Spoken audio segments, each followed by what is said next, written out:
Well, look who's back in the garage. It's good old Thick Dick Vic. Hey guys, welcome back. So first off, this is a collaboration video, and it's going to be all about OEM Ford part numbers for our Panther cars. And I've reached out to a few channels I'm a big fan of, and I put the links to their videos down below in the description. So I recommend you stop watching this video and click on one of theirs, because it's going to be a lot better than this one. So I'd like to share with you what I've learned over the years trying to track down the correct part for my Panther cars. And I've pulled out a few of the parts I've bought in the past year. And I want to talk about these brake rotors, these drive belts, and this little PCV valve. But before we get into that, I want to show you two labels that are kind of important in identifying your car to find the correct parts. So usually 9 times out of 10 you'll be able to find the correct part for your car just by giving the year, make, and model. But sometimes you might need a little bit more information to get the correct part, whether it be an emission part or a part for the transmission or the rear end or something like that, because even though these cars are very similar, there's just slight differences based on where they're first sold that'll make a difference in the parts. So as you can see, I just got done detailing my engine, so you might want to turn down the brightness of your screen because everything's so shiny. So this label right here is your underhood label, and this is called the Vehicle Emission Control Information label. And I'll talk a little bit more about that in just a second.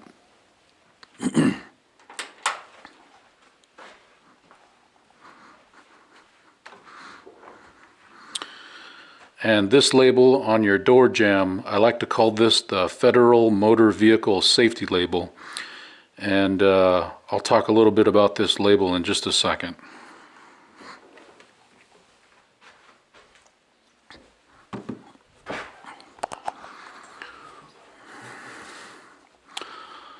So, like I said, one of the hardest things on buying parts for a hard to find part or something you just can't find is being able to identify the part number. So I want to go over some of the ways I use to find the correct part. So this right here is the VECI label I just showed you under the hood. And again, that stands for Vehicle Emission Control Information. And one of the most important things on here is the year. It says on here 2004 model year. And usually when you're looking for a part for the engine or the emission equipment under the hood, you're going to use this year right here. And there's some other numbers on here for your evap and your other emission equipment, and you might need this number when giving it to the dealership looking for a part.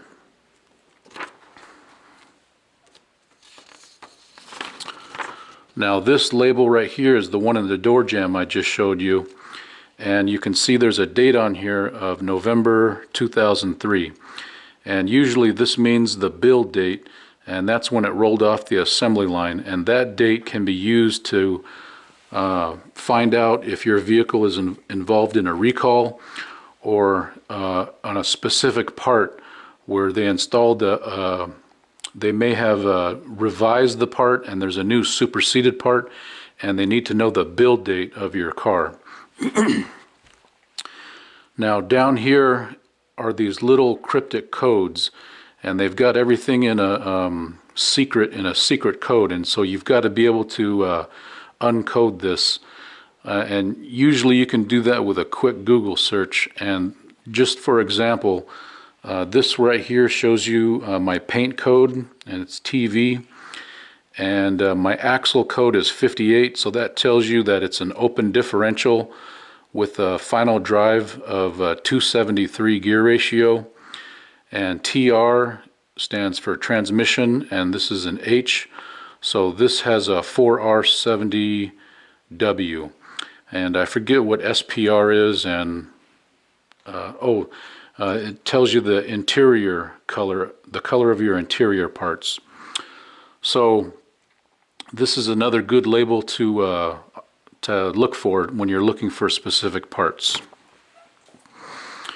Now, usually one of the first places I go looking for part numbers is in the owner's manual, and I printed this page out of the 2005 Crown Vic because it's got a good example here.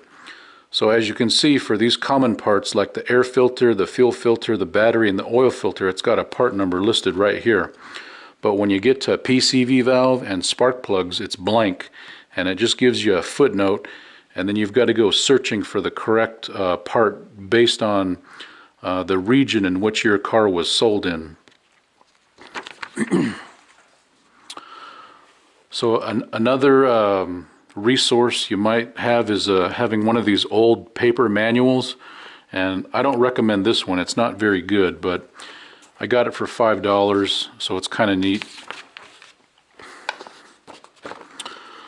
So in here you can see it's got the part numbers for the spark plugs, and you can see it's got the Ford part number. And what I've done is I've written the Motorcraft part number right next to it because it's a little bit easier to search when you've got that Motorcraft number. And same thing down here. This is for the newer. That's the original Ford part number, and then these are the Motorcraft part numbers. And then another place I use is I have access to online service literature, and this is a lot easier. You just go online and look for parts here, and you can see I've looked it up for the PCV valve for the 2003 to 2005, and it gives you that number right there, and it even gives you a price. So the whole point I'm trying to make here is once you get the most important thing about finding an OEM part number is because one, it will make sure you get the correct part, and two, once you get the part number, it allows you to comparison shop to find the cheapest price on these parts. And so once you get that part number, you can put it in your favorite website like Amazon or Rock Auto or 1A Auto to see who's got the best price. And it'll also give you some aftermarket. It should give you some aftermarket suggestions that you might want to consider buying. So just to give you an example here, these are some control arms I bought from 1A Auto, and when I just looked up one OEM Ford control arm that I needed, it was like $40 or $50, and I found this entire 6-piece set for only $80. So I bought the whole set, and I just replaced this one, and I'm keeping the other 3 as spares for when they go bad. And the good thing about it is I can use them on both of my cars, the Crown Vic and the Grand Marquis. And these are some brake rotors that I got for my 2010 Grand Marquis. And when I looked up the original Ford Motorcraft, they wanted almost $100 per rotor. But once again, once I got that original Ford part number, I put it in Amazon, and I found these AC Delcos for $25 each. So I was able to save a little bit of money right there. And it also made me feel better when I found out that the original Motorcraft brake rotors were made in China, and these are made in China. So I don't have any proof, but maybe they're coming out of the same factory.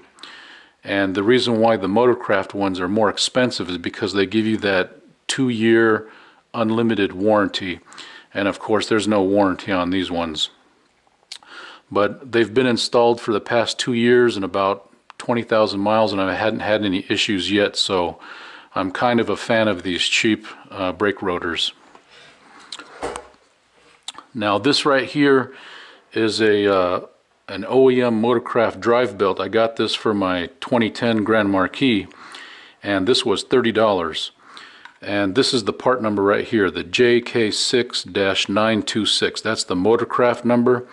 And then it's got another number down here, 6W7Z8620-BA, and that's the Ford part number.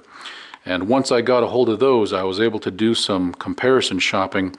And so I went shopping for a drive belt for my Crown Vic, and I found this one. This one is made by Bando. A viewer turned me on to this company, and they're made right here in the USA, and it was only $15. So I was able to save 50% just buying an aftermarket belt, and it's made right here in the USA. Now this is what I really want to talk about, is this PCV valve. This is the PCV valve out of my 2010 Grand Marquis, and there's the part number. And the reason why I want to talk about it is a while back I got a question from a gentleman. He's got a 2005 Crown Vic, and he was having difficulty finding the correct PCV valve for his car. So he went into his local parts store, and this is the valve they sold him, the same one that I bought. And right now the current price on these is $8 from Amazon. And when he bought it, he found out it was the wrong one, and so he went back to the store to return it and get the correct valve. And they told him the valve that he needed was a dealer-only part, so they sent him to the dealer. And when he got to the dealer, he found out that it was the different. He needs a different part. It's an EV273, and the price is a little bit more. This one is $77. And the reason why is because it has an electrical connector on here. And I found out that there's a heating element inside the PCV valve that was made for cars that were first sold in cold environments to keep them from freezing and not having a functioning PCV system. So once he got the correct part number, he was able to take that number to Amazon, and he found the same valve for $46. So he was able to save $30 and put that towards the next part that he needed. Now if you're like me, I would much rather prefer these I would much rather prefer this $8 valve and try to just stick it in there and see if it works. And you might get away with that for a little bit, but depending on if your state has emission inspections, if you put in the wrong PCV valve and you take it in for an emission inspection and they find out it has the wrong valve, you might fail your inspection, and then you'll have to end up buying that expensive valve. So I found this map on Wikipedia, and these states in yellow are states that are currently doing emission inspections, and these states that are gray don't have any kind of inspection. And these states that are striped, yellow and blue, they have emission and safety inspections. So depending on where you live, that's going to dictate what kind of valve you have in your car. And I have a feeling if your car has this heated valve and you install the regular valve, because it has an electrical connector, I have a feeling it might be monitored and controlled by the PCM. So if you don't connect this connector, you're probably going to get a check engine light, and you're going to have to look at that. Okay, so that's pretty much it. Trying to think if there's anything else. Okay, that's pretty much it. Thanks for watching. We'll see you next time. Bye-bye.